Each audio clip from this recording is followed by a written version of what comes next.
नमस्कार मैत्रिणींनो, आज मी तुम्हाला सांगणार आहे की लहान बाळांना वरचं खाणं केव्हा चालू करायचं। तर बाळ जेव्हा 6 महिन्याचं झालं की आपण त्याला लिक्विड चालू करायचं वरचं, की डाळिंबाचं juice, orange juice, apple juice असं एकदम पातळ असं बनवून त्याला टेस्ट करायला द्यायचं। आधी 2-3 चमचे, मग नंतर 8-10 दिवसात थोडंसं वाढवायचं।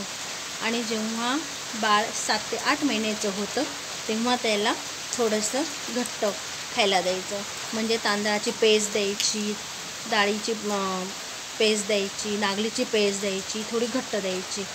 आणि जेव्हा थोडंसं 8-9 महिन्याचं बाळ झालं की त्याला उकडलेला बटाटा द्यायचा, केळी द्यायची आणि त्याला अधूनमधून पाणी, आणि तेही उकळवलेलं पाणी द्यायचं। तर मग बघा, त्याला आधी असं म्हणजे जसे जसे दात वाढतील, त्याचे दात येतात तसं तसं त्याला थोडंसं सॉलिड द्यायला सुरुवात करायचं। आणि नंतर मग त्याला एकदम घट्ट द्यायला सुरुवात करायचं।